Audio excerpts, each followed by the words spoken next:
나이가 들어가면서 피부에 주름살이 증가하는 이유도 이 피부의 유연성이 떨어지기 때문이고요. 스트레스를 받으면 입이 바삭바삭 타는 것도 수분이 증가하기 때문이지요. 미이라는 결국 수분이 하나도 없는 상태인데 우리 몸에 이러한 유연성과 융통성이 없으면 마치 마음의 미이라 상태가 되는 것입니다. 그리고 몸이 유연하면 사고를 당해도 덜 다치는 것처럼 마음이 유연하면 인생의 고비 앞에서도 덜 상처받고 해결 방법을 더 쉽게 찾을 수 있게 됩니다. 그럼 어떤 분들이 유연성 영양소가 필요할까요?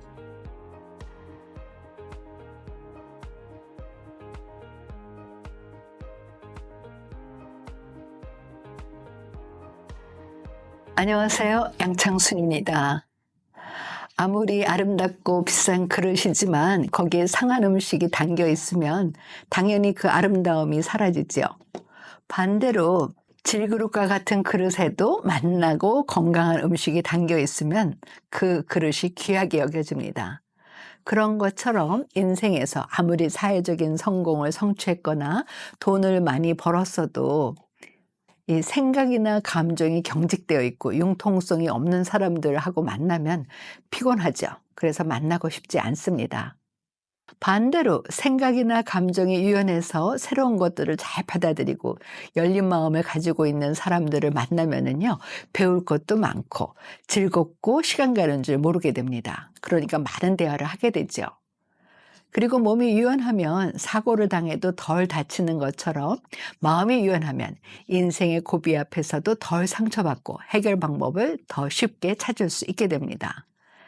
이러한 유연성과 융통성은요, 오행의 기에 비유한다면 수의 오행에 비유할 수 있습니다. 수의 오행은 흔히 물, 큰 바다에 비유하는데요. 물은 담는 그릇에 따라서 그 모양이 달라지지요. 그리고 물이 어떤 존재입니까? 생명력 그 자체지요. 우리 몸의 70%가 물입니다. 그래서 음식을 먹지 못해도 물만 마시면 최소한 2주는 살 수 있다고 하지요. 나이가 들어가면서 피부에 주름살이 증가하는 이유도 이 피부의 유연성이 떨어지기 때문이고요. 스트레스를 받으면 입이 바삭바삭 타는 것도 수분이 증가하기 때문이지요. 미이라는 결국 수분이 하나도 없는 상태인데 우리 몸에 이러한 유연성과 융통성이 없으면 마치 마음의 미이라 상태가 되는 것입니다. 그리고 지구도 70%가 물이라고 하죠. 우주에서 본 지구의 사진을 보면 그 파란 물이 얼마나 경이롭게 보이는지 알 수 있을 것입니다. 그리고 바닷물에는 많은 생물이 살지요. 하지만 그 큰 바닷물도 시작은 작은 빗방울에서부터 시작이 됩니다. 작은 빗방울이 모여서 샘을 이루고 샘이 강물을 이루고 강이 바닷물을 이룹니다. 그런 것처럼 나라는 사람도 내가 태어나서 경험한 모든 것들이 모여서 나라는 존재가 되지요. 나에 대해서 유연한 사고를 갖는다는 것은 그 모든 것을 받아들이는 마음입니다. 그렇지 않고 내가 받아들이고 싶은 것만 받아들이려고 하고 내가 보고 싶은 것만 보려고 하면 나는 경직될 수밖에는 없죠. 인간관계에 있어서도 남들이 내가 보여주고 싶은 것만 보기를 바라면은 당연히 인간관계도 경직되고 긴장될 수밖에는 없습니다. 그러면 당연히 인간관계가 불편하게 느껴지지요. 나에 대해서 유연한 사고를 가진 사람들은요, 남에 대해서도 유연합니다. 내 인생에 부족한 부분이 있고 내가 실수할 수 있는 것처럼 남도 그렇다고 느끼기 때문인데요. 그런데 자기 자신에 대해서 유연하지 못한 사람들은 남에 대해서도 조그마한 실수에도 비판적이 되니까 당연히 인간관계도 경직될 수밖에는 없습니다. 이처럼 중요한 유연성 영양소가 균형 잡힌 사람들이 보이는 특징은요, 자기와 다른 사람들의 생각이나 감정에 대해서도 너그럽고 수용적입니다. 그리고 새로운 것을 배우려고 하지요. 이 세상에 정답은 없다는 것을 알고 결과보다는 과정을 중시합니다. 그리고 인간관계에 있어서도 공감을 잘하고요. 스트레스를 받아도 그 회복 탄력성이 뛰어납니다. 그럼 어떤 분들이 유연성 영양소가 필요할까요? 흑백 논리로 모든 것을 평가하는 사람들이요. 즉 백이 아니면 흑이라고 생각하는 사람들. 당연히 이런 분들은 인간관계에 있어서 나와 다른 생각이나 감정을 못 받아들이니까 공감 능력이 떨어질 수밖에 없습니다. 그리고 자신이든 남이든 실수나 실패를 용서하지 못합니다. 그러면 당연히 완벽 증상으로 이 평가 불안이나 발표 불안이 클 수밖에 없고요. 당연히 강박적이지요. 자신의 의견과 다른 것에 대해서는 받아들이지 못하고 쉽게 분노합니다. 그리고 어떤 경우에는요, 지나치게 세심한 것을 추구하고 처음부터 끝까지 계획을 세워놓지 않으면 불안해합니다.